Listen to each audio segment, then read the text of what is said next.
नमस्ते प्रिय हिंदू भाइयों और बहनों। इस विपत्ति एपिसोड में हम गोवा इंक्विजिशन की त्रासदी का परीक्षण करते हैं, ये समझने के लिए कि कैसे ईसाई धर्मशास्त्रीय सिद्धांत व्यावहारिक रूप से हमारी धार्मिक सभ्यता को प्रभावित करता था। अपने आप को गोवा में कल्पना कीजिए। सूर्य नारियल के उपवनों के पीछे ढल चुका है। एक गर्म हवा धीरे धीरे गांव से होकर गुजरती है। दूर कहीं समुद्र तट से टकराते हुए सांस लेता है। एक घर के भीतर एक तेल का दीपक धीरे धीरे टिमटिमा रहा है। उसकी रोशनी दीवार पर बने एक छोटे से मंदिर को छूती है। पीतल की गणेश की एक मूर्ति शांतिपूर्वक देख रही है। घर का परिवार अपने संध्या विधियों को समाप्त कर रहा है। कमरे में तेल और धूप की हल्की सुगंध फैली हुई है। एक लड़का वो पंक्ति दोहराता है जिसे वो सीख रहा है, ओम नमो भगवते वासुदेवाय। वो झिझकता है, ये शब्द कठिन है। उसके पिता मुस्कुराते हैं, कोमल धैर्य के साथ उच्चारण को ठीक करते हुए। लड़का फिर से प्रयास करता है। बाहर मंदिर की घंटी बजती है, एक बार, फिर दो बार, और उसकी ध्वनि धीरे धीरे पूरे गांव में फैलती है। ये एक परिचित ध्वनि है। ये स्मृति से भी अधिक समय से बजती आई है। समुद्र तट से लौटता हुआ एक मछुआरा इसे सुनकर ठहर जाता है।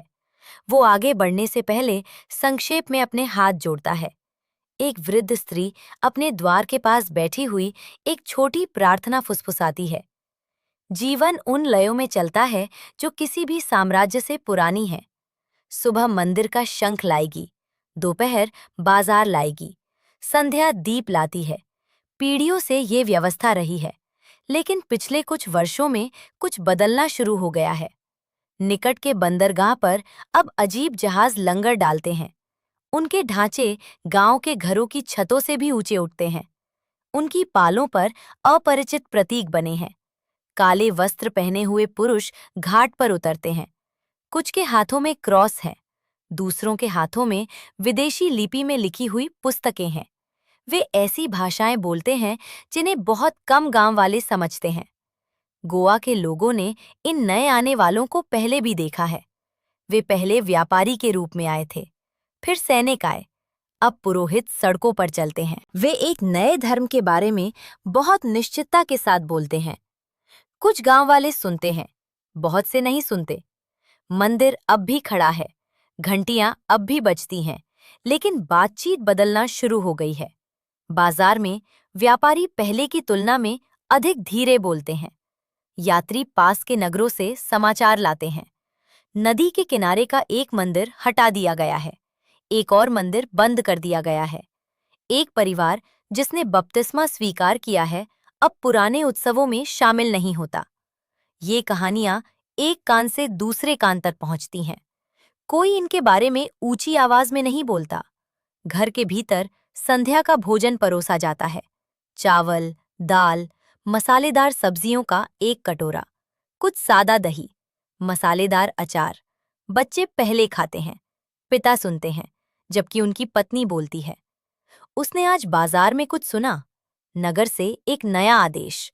किसी को ठीक ठीक नहीं पता कि उसमें क्या लिखा है, लेकिन लोग असहज हैं। पिता धीरे से कंधे उचकाते हैं। राजा बदलते हैं, राज्यपाल आते हैं और चले जाते हैं।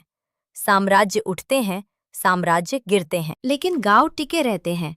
कम से कम वो ये मानता है। वो तेल का दीपक उठाता है और उसे मंदिर के पास रख देता है। ज्योति अधिक उज्जवल हो जाती है। वो अपना सिर झुकाता है। धर्म इस घर की रक्षा करे। बाहर हवा फिर से तार के वृक्षों के बीच चलती है। मंदिर की घंटी आज रात के लिए अंतिम बार बजती है। एक एक करके गांव के घर शांत हो जाते हैं। नींद धीरे धीरे पूरे प्रदेश पर उतरती है। इस घर में कोई नहीं जानता कि एक पत्र पहले ही समुद्र पार कर चुका है। ये कोई नहीं जानता कि दूर के दरबारों में लोग उनके भविष्य पर चर्चा कर रहे हैं। ये कोई नहीं जानता कि एक न्यायाधिकरण जल्द ही आने वाला है। एक न्यायाधिकरण जो इस जैसे घरों के बारे में प्रश्न पूछेगा, मंदिरों के बारे में, विधियों के बारे में, और अंधेरा होने के बाद फुसफुसाकर बोली जाने वाली संस्कृत प्रार्थनाओं के बारे में। आज रात गांव शांति से सो रहा है। दीपक की लौ धीमी हो रही है। मंदिर अभी भी अछूता है, लेकिन इतिहास पहले ही चलना शुरू कर चुका है और जल्द ही ये शांत घर इसे अनदेखा नहीं कर सकेगा। रशों पहले इस शांत रात से पहले एक और परिवर्तन पहले ही शुरू हो चुका था। अरब सागर के बहुत दूर क्षितिज पर नए जहाज दिखाई दिए। वे तीर्थ यात्रा के लिए नहीं आए थे, वे साम्राज्य के लिए आए थे। वर्ष 1510 में पुर्तगाली सेनाओं ने गोवा के बंदरगाह पर कब्जा कर लिया। उनके कमांडर अफोसो दे अल्बुकर्क थे। उस दिन तोपें कूटनीति से अधिक ऊंची बोलीं। पुराने शासक गिर गए और एक नई सत्ता ने उनका स्थान ले लिया। उस क्षण से आगे गोवा पुर्तगाली क्राउन का भाग बन गया। व्यापार तेजी से फैल गया। तट के साथ किले उठ खड़े हुए। यूरोपीय व्यापारी अपरिचित वस्तुओं से बंदरगाह को भरने लगे। लेकिन सैनिक ही केवल आने वाले नहीं थे। जल्द ही जहाजों के पीछे पीछे पुरोहित भी आए। डोमिनिकन सबसे पहले आए, फ्रांसिस्कन उसके तुरंत बाद आए। फिर एक नया आदेश आया जिसका प्रभाव बंदरगाह से बहुत दूर तक पहुंचेगा। Society of Jesus. वे सरल रूप से जेजुइट्स के नाम से जाने जाते थे। उनका मिशन स्पष्ट था, जहां तक पुर्तगाली शक्ति पहुंचे वो तक ईसाई धर्म को ले जाना। इन मिशनरियों के बीच एक नाम विशेष रूप से महत्वपूर्ण बन जाएगा, फ्रांसिस जेवियर। उनका जन्म नवारे में हुआ था, जो यूरोप के बास्क प्रदेशों में है। बाद में उन्होंने पेरिस में अध्ययन किया, जहां वे जेजुइट आदेश के संस्थापक सदस्यों में से एक बने। 1542 में वे पुर्तगाली भारत पहुंचे। उन्होंने तटों के साथ यात्रा की, मछुआरों के समुदायों और छोटे बस्तियों में उपदेश देते हुए। कुछ लोगों ने उनके मंत्रालय के अधीन बपतिस्मा स्वीकार किया। उनके अनुयायियों के लिए जेवियर अथक प्रतीत होते थे। पुर्तगाली क्राउन के लिए वे ईसाई संसार के विस्तार में एक शक्तिशाली सहयोगी का प्रतिनिधित्व करते थे। लेकिन जेवियर को जल्द ही कुछ ऐसा मिला जिसकी उन्होंने अपेक्षा नहीं की थी। उनमें से बहुत से जिन्होंने बपतिस्मा स्वीकार किया था, पुरानी परंपराओं का पालन करते रहे। वे मास में उपस्थित होते थे, लेकिन वे मंदिर के उत्सवों में भी जाते थे। वे ईसाई प्रार्थनाएं दोहराते थे। फिर भी अपने घरों के भीतर वे अभी भी छोटे मंदिर रखते थे। कृष्ण, शिव या गणेश की छवियां घरों की दीवारों पर चुपचाप बनी रहती थीं। कई गांव वालों के लिए ये स्वाभाविक लगता था। नया धर्म बस पुराने के साथ जुड़ गया था। लेकिन जेवियर के लिए ये एक गंभीर समस्या थी। उनकी समझ में परिवर्तन के लिए पूर्ण रूपांतरण आवश्यक था। एक ईसाई मसीह और अन्य देवताओं के बीच भक्ति को विभाजित नहीं कर सकता था। ऐसी प्रथाएं, उनका विश्वास था, आत्माओं को खतरे में डालती हैं। जितना अधिक जेवियर ने यात्रा की, उतना ही अधिक वे चिंतित होते गए। उन्होंने पत्र लिखना शुरू किया। सहयोगी जेसुइट्स को पत्र, चर्च अधिकारियों को पत्र, स्वयं पुर्तगाल के राजा को पत्र। उन पत्रों में उन्होंने वो वर्णन किया जो उन्होंने देखा। ईसाई जो अभी भी मूर्ति पूजा का अभ्यास करते थे, परिवर्तित लोग जो गुप्त रूप से पुरानी विधियों का पालन करते थे, समुदाय जहां बपतिस्मा ने नाम बदल दिए थे लेकिन विश्वास नहीं। जेवियर के लिए इस स्थिति ने एक अधिक मजबूत प्रतिक्रिया की मांग की। केवल मिशनरी पर्याप्त नहीं थे, केवल उपदेश पर्याप्त नहीं था, कुछ और उनका विश्वास था, आवश्यक था। एक संस्था जो विश्वास की जांच कर सके, एक संस्था जो धार्मिक अनुरूपता को लागू कर सके। ये विचार यूरोप में पहले से ही मौजूद था। इसे इंक्विजिशन कहा जाता था। जब जेवियर वे पत्र लिख रहे थे, गोवा के गांव वाले अपने दैनिक कार्यों को जारी रखे हुए थे। मंदिर की घंटियां अब भी बजती थी, बाजार अब भी भोर में खुलते थे। लेकिन समुद्र के पार लिस्बन में शक्तिशाली पुरुष एक नई संभावना पर विचार करना शुरू कर रहे थे। गोवा में एक न्यायाधिकरण, एक ऐसा जो स्वयं विश्वास पर निगरानी रखेगा। और जब ऐसे विचार साम्राज्य की मशीनरी में प्रवेश करते हैं, तो वे लंबे समय तक केवल विचार बने नहीं रहते। गोवा के गांव से दूर फ्रांसिस जेवियर पत्र लिख रहे थे। उन्होंने अपने साथी जेजुइट्स को लिखा, उन्होंने चर्च के अधिकारियों को लिखा और उन्होंने पुर्तगाल के राजा को लिखा। इन पत्रों में चिंता थी, लेकिन उनमें तात्कालिकता भी थी। जेवियर का विश्वास था कि भारत में ईसाई मिशन अधूरा था। कुछ लोगों ने बपतिस्मा स्वीकार किया था, फिर भी कई लोग पुरानी प्रथाएं जारी रखे हुए थे। वे चर्च जाते थे, लेकिन वे मंदिरों में भी जाते थे। वे ईसाई प्रार्थनाएं दोहराते थे, फिर भी अपने घरों के भीतर पवित्र छवियां अभी भी बनी रहती थीं। कृष्ण की छवियां, शिव की, गणेश की। गांव वालों के लिए परंपराओं का ये मिश्रण स्वाभाविक लगता था, लेकिन जेवियर के लिए ये एक गंभीर खतरे का प्रतिनिधित्व करता था। उनकी चिंता राजनीति से नहीं आई थी, ये धर्मशास्त्र से आई थी। ईसाई धर्म की उनकी समझ में मुक्ति एक ही मार्ग का अनुसरण करती थी, विभाजित निष्ठा नहीं हो सकती थी। यदि केवल मसीह ही मुक्ति लाते हैं, तो अन्य उपासना के रूप केवल अलग नहीं थे, वे खतरनाक थे। उस विश्वास से तर्क की एक श्रृंखला आगे बढ़ी। पहले सिद्धांत आया, मुक्ति के लिए केवल एक ही सत्य मार्ग है। वो कृष्ण नहीं था, वो शिव नहीं था, और निश्चित रूप से वो कोई देवी नहीं थी जिसे देवी कहा जाता है। जेवियर कल्पना नहीं कर सकते थे कि कोई भी किसी स्त्री को भगवान के रूप में कैसे पूज सकता है। वे विशेष रूप से हाथी मुख वाले भगवान गणेश से क्रोधित थे। उनके लिए वे सभी अशोभनीय थे, केवल यीशु ही बचा सकते थे। उस सिद्धांत से एक मूल्य आया, आत्माओं को बचाना सर्वोच्च नैतिक कर्तव्य बन जाता है। उस मूल्य से एक विश्वास आया, झूठी उपासना को अनुमति देना उपेक्षा का एक रूप बन जाता है। और उस विश्वास से एक अंतिम निष्कर्ष प्रकट हुआ, सत्ता को हस्तक्षेप करना चाहिए। इसलिए जेवियर ने अधिक कठोर कार्यवाही का आग्रह करना शुरू किया। उन्होंने तर्क दिया कि केवल मिशनरी समस्या का समाधान नहीं कर सकते। प्रेरणा की सीमाएं थीं, शिक्षा की सीमाएं थीं।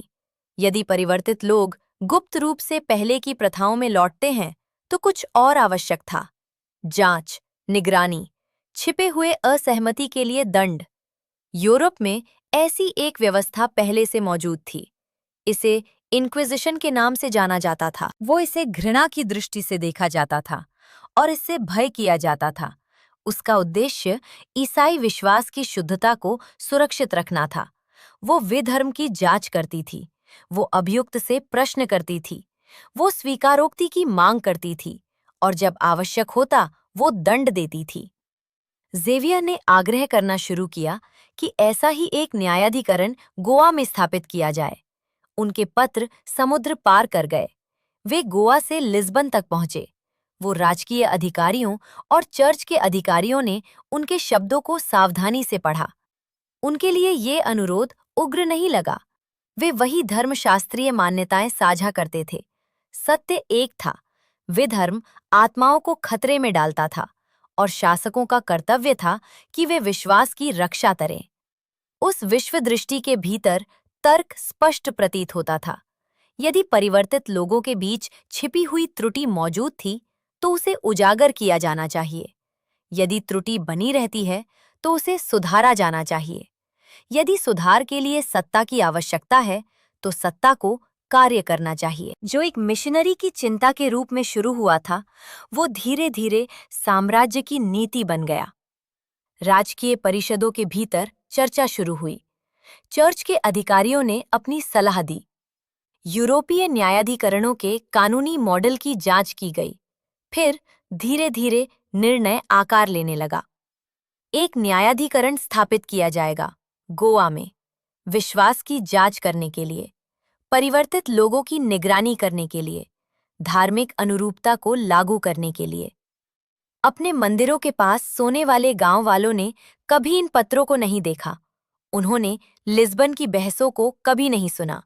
वे केवल अपनी भूमि की लयों को जानते थे, मंदिर की घंटियों की ध्वनि, संध्या के दीपकों की सुगंध। लेकिन क्षितिज से बहुत दूर एक अलग निर्णय पहले ही आकार लेना शुरू कर चुका था। ये निर्णय अचानक नहीं आया। वर्षों के पत्रों, रिपोर्टों और चर्चाओं ने पहले ही भूमि तैयार कर दी थी। लिस्बन में राजकीय सलाहकारों ने भारत से आने वाले अनुरोधों की समीक्षा की। चर्च के अधिकारियों ने अपनी सलाह दी। मिशनरियों ने वर्णन किया कि उनके विश्वास में नए परिवर्तित लोगों के बीच एक बढ़ता हुआ संकट था। धीरे धीरे पुर्तगाली क्राउन अपने निष्कर्ष पर पहुंचा। वर्ष 1560 में पुर्तगाल के राजा जोआओ तृतीय ने एक नए न्यायाधिकरण की स्थापना को अधिकृत किया। ये गोवा में कार्य करेगा और ये उस मॉडल का अनुसरण करेगा जो यूरोप में पहले से परिचित था। भयभीत और घृणित इंक्विजिशन। इस संस्था का एक स्पष्ट उद्देश्य था: धार्मिक विचलन की जांच करना, छिपी हुई असहमति की पहचान करना, जिसे चर्च ईसाई विश्वास की शुद्धता समझता था, उसे सुरक्षित रखना। राजकीय आदेश के तुरंत बाद इन्क्विजिटरों की नियुक्ति की गई। वे मिशनरी नहीं थे, वे न्यायाधीश थे। उनका अधिकार चर्च और राज्य की शक्ति को मिलाकर बना था। वे आधिकारिक आदेश, कानूनी प्रक्रियाएं और उन्हें लागू करने के अधिकार के साथ गोवा पहुंचे। नगर के भीतर एक न्यायाधिकरण परिसर स्थापित किया गया। इस भवन से जांच शुरू होंगी। ये व्यवस्था मुख्य रूप से सूचना पर निर्भर करती थी। कोई भी आरोप प्रस्तुत कर सकता था, एक पड़ोसी, एक सेवक, या तक कि परिवार का एक सदस्य। अक्सर आरोप गुप्त ही रहता था। एक बार जब कोई नाम न्यायाधिकरण के अभिलेखों में प्रवेश कर जाता था, तो जांच की मशीनरी चलना शुरू कर देती थी। संदिग्धों को बुलाया जाता था। कुछ स्वेच्छा से आते थे, दूसरों को गिरफ्तार करके लाया जाता था। फिर पूछताछ होती थी। प्रश्न सामान्य अपराधों पर नहीं, बल्कि विश्वास पर केंद्रित होते थे। क्या अभियुक्त निषिद्ध विधियों में उपस्थित हुआ था? क्या उन्होंने अपने घरों में पवित्र छवियां रखी थीं? क्या उन्होंने बपतिस्मा के बाद गुप्त रूप से पहले की हिंदू धार्मिक प्रथाओं का पालन किया था? क्या उन्होंने ऐसे उत्सवों का पालन किया था जिन्हें चर्च अनुमति नहीं देता था? न्यायाधिकरण के अधिकार के अधीन इन प्रश्नों के कानूनी परिणाम थे। कुछ प्रथाएं अब अपराध के रूप में परिभाषित की गई थीं।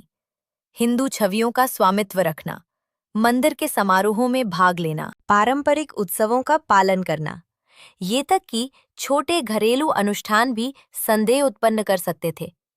न्यायाधिकरण इन कार्यों को विधर्म कहता था और विधर्म को सुधार की आवश्यकता होती थी। मामले के अनुसार दंड भिन्न होते थे। कुछ को चेतावनी या सार्वजनिक प्रायश्चित मिलता था। दूसरों ने संपत्ति खो दी या कारावास का सामना किया या मृत्युदंड का। लेकिन व्यक्तिगत दंडों से परे न्यायाधिकरण ने कुछ और गहरा प्रस्तुत किया, एक नया वातावरण। जब विश्वास स्वयं जांच का विषय बन जाता है, तो दैनिक जीवन बदलना शुरू हो जाता है। लोग अधिक सावधानी से बोलते हैं। पड़ोसी एक दूसरे को अधिक ध्यान से देखते हैं। पुरानी प्रथाएं चुपचाप घरों के भीतर चली जाती हैं। वे अनुष्ठान जो पहले खुले रूप में होते थे, अब बंद दरवाजों के पीछे किए जाते हैं। न्यायाधिकरण को हर गांव में सैनिकों की आवश्यकता नहीं थी। संदेह सत्ता से अधिक तेजी से फैल सकता था। गोवा के आसपास के नगरों और गांवों में इस नई संस्था का समाचार धीरे धीरे फैल गया। शुरू में बहुतों को इसका अर्थ पूरी तरह समझ में नहीं आया। सरकार का एक और कार्यालय प्रकट हुआ था, साम्राज्य का एक और न्यायालय। लेकिन धीरे धीरे इसके प्रभाव दिखाई देने लगे। पुरुषों को नगर में बुलाया जाना, घरों की तलाशी, पवित्र वस्तुओं को हटाया जाना और मंदिर की घंटियों की ध्वनि का कम होता जाना। जिस घर से हम पहले मिले थे, उसके लिए जीवन अभी तक ढह नहीं गया था। दीपक अभी भी हर संध्या जलता था। मंदिर अभी भी दीवार पर स्थित था। लेकिन अब भूमि में एक और उपस्थिति प्रवेश कर चुकी थी। एक न्यायाधिकरण जो विश्वास के बारे में प्रश्न पूछेगा। एक न्यायाधिकरण जो मानता था कि त्रुटि को सुधारा जाना चाहिए। और जब ऐसे तंत्र शुरू होते हैं, तो वे शायद ही कभी छोटे रहते हैं। जब न्यायाधिकरण ने कार्य करना शुरू किया, उसका अधिकार चुपचाप गोवा में फैलने लगा। शुरू में परिवर्तन छोटे प्रतीत होते थे। कुछ लोगों को पूछताछ के लिए बुलाया गया। कुछ नाम न्यायाधिकरण के अभिलेखों में प्रकट हुए। लेकिन धीरे धीरे समन गिरफ्तारियों में बदल गए। जिन पर विधर्म का आरोप लगाया गया था, उन्हें न्यायाधिकरण की जेल में ले जाया गया। ये जेल गोवा में इंक्विजिशन परिसर के भीतर स्थित थी, एक ऐसा स्थान जो जल्द ही पूरे क्षेत्र में जाना जाने लगा। उसकी कोठरियां संकीर्ण थीं, दीवारें मोटे पत्थर की थीं, छोटे छिद्र दिन के समय केवल सीमित प्रकाश को भीतर आने देते थे। कई कैदी वो महीनों तक रहते थे, जबकि उनके मामलों की जांच की जाती थी। कुछ वर्षों तक भी रहते थे। उस समय के दौरान उनकी संपत्ति जब्त की जा सकती थी, घर सील कर दिए जाते थे, सामान को न्यायाधिकरण की अभिरक्षा में ले लिया जाता था। एक व्यापारी जेल में गायब हो सकता था, उसका परिवार एक बंद घर में लौटता, उनकी जीविका अचानक समाप्त हो जाती। न्यायाधिकरण के भीतर पूछताछ शुरू होती थी। प्रश्न विश्वास पर केंद्रित होते थे। क्या अभियुक्त ने हिंदू अनुष्ठानों में भाग लिया था? क्या उन्होंने अपने घरों में पवित्र छवियां रखी थीं? क्या उन्होंने बपतिस्मा के बाद गुप्त रूप से कृष्ण, शिव या गणेश की उपासना जारी रखी थी? क्या उन्होंने पारंपरिक उत्सवों का पालन किया था? क्या उन्होंने संस्कृत प्रार्थनाएं दोहराई थीं? स्वीकारोक्ति को दृढ़ता से प्रोत्साहित किया जाता था। यूरोपीय इंक्विजिटोरियल प्रक्रिया के अंतर्गत गवाही प्राप्त करने के लिए यातना का उपयोग किया जा सकता था। एक विधि स्ट्रप्पादो के नाम से जानी जाती थी। कैदी के हाथ पीठ के पीछे बांध दिए जाते थे। एक रस्सी कलाई से बांधी जाती थी और शरीर को धीरे धीरे हवा में उठाया जाता था। फिर अचानक रस्सी छोड़ दी जाती थी। शरीर नीचे गिरता था। उस हिंसक झटके से कंधे उखड़ सकते थे। एक दूसरी विधि अंगों को खींचती थी। रस्सियां या रैक हाथों और पैरों को अलग खींचते थे, धीरे धीरे जोड़ों को उनकी स्वाभाविक सीमाओं से परे मजबूर करते हुए। जल यातना का भी उपयोग किया जाता था। कैदी के चेहरे पर कपड़ा रखा जाता था, जबकि पानी लगातार चेहरे पर डाला जाता था। सांस लेना कठिन हो जाता था। अनुभूति डूबने जैसी होती थी। ये विधियां क्रूर और भयावह थीं, लेकिन न्यायाधिकरण के पास उनका उपयोग करने का अधिकार था और कैदी ये जानते थे। पूछताछ के बाद न्यायाधिकरण निर्णय सुनाता था। कुछ दंड सार्वजनिक प्रायश्चित की मांग करते थे। दोषियों को विशेष वस्त्र पहनने के लिए बाध्य किया जाता था, जिन्हें सान बेनितोस कहा जाता था। ये वस्त्र उन्हें सार्वजनिक रूप से विधर्मी के रूप में चिन्हित करते थे। उन्हें भीड़ के सामने प्रदर्शित किया जाता था। उनके कथित अपराधों को ऊंची आवाज में पढ़ा जाता था। संपत्ति स्थायी रूप से जब्त की जा सकती थी। दूसरों को लंबा कारावास मिलता था। कुछ को आजीवन बंदीवास की सजा दी जाती थी। उनका जीवन जेल की दीवारों के भीतर समाप्त होता था। सबसे नाटकीय दंड उन समारोहों के दौरान होते थे जिन्हें ऑटो दा फे कहा जाता था। इस वाक्यांश का अर्थ था विश्वास का कार्य। इन घटनाओं के लिए बड़ी भीड़ इकट्ठी होती थी। कैदियों को जनता के सामने लाया जाता था। उनकी सजाएं ऊंची आवाज में पढ़ी जाती थीं। जिन्हें लगातार विधर्म का दोषी ठहराया जाता था, उन्हें नागरिक अधिकारियों के हवाले किया जा सकता था। चर्च औपचारिक रूप से दोषियों को दंडित करके नहीं मारता था, लेकिन नागरिक अधिकारी अंतिम दंड को लागू करते थे, जीवित जलाकर मृत्युदंड। गोवा में अंततः बहुत से लोग इस प्रकार मरेंगे। फिर भी जब मृत्यु नहीं भी होती थी, तब भी ये व्यवस्था दैनिक जीवन को बदल देती थी। पड़ोसी आरोप से डरते थे। परिवार अपने अनुष्ठानों को छिपाते थे। पवित्र वस्तुएं घरों से गायब हो जाती थीं। जिस घर को हमने पहले देखा था, उसके लिए परिवर्तन अब अनदेखा करना असंभव हो गया था। पिता नगर से कहानियां सुनते हैं। पुरुषों को जेल में ले जाया गया। मौन भीड़ों के सामने सार्वजनिक दंड पढ़े गए। उनका पुराना आत्मविश्वास गायब हो गया है। उसकी जगह भय ने ले ली है। अपने परिवार के लिए भय। ये भय कि वो अपने ही घर में अपने धर्म का अभ्यास नहीं कर सकता। न्यायाधिकरण ने अपना कार्य शुरू कर दिया है और गोवा के लोग समझना शुरू कर रहे हैं कि हिंदू विश्वास स्वयं खतरनाक बना दिया गया है। रात फिर से गांव में लौटती है। हवा तार के वृक्षों के बीच धीरे धीरे चलती है।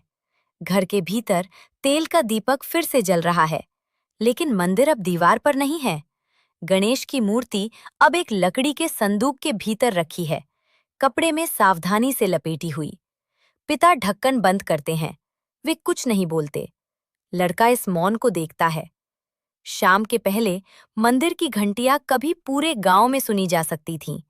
आज रात रात्रि की हवा शांत है। गोवा का न्यायाधिकरण अपना कार्य शुरू कर चुका है। शुरू में केवल कुछ नाम पुकारे जाएंगे। केवल कुछ दरवाजे सैनिकों द्वारा खोले जाएंगे। केवल कुछ परिवार नगर की जेलों में गायब हो जाएंगे। लेकिन ऐसी व्यवस्थाएं शायद ही कभी जल्दी समाप्त होती हैं। 1560 में स्थापित न्यायाधिकरण एक वर्ष में समाप्त नहीं होगा। ये एक दशक में समाप्त नहीं होगा। ये गोवा में 2.5 शताब्दियों से अधिक समय तक रहेगा। 1812 तक पीढ़ी दर पीढ़ी उसकी छाया के नीचे बड़ी होगी। घर बदल जाएंगे। अनुष्ठान छिपने के भीतर चले जाएंगे।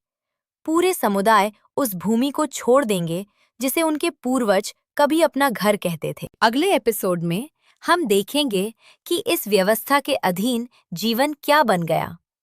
कैसे गोवा के अनेक भागों से मंदिर गायब हो गए।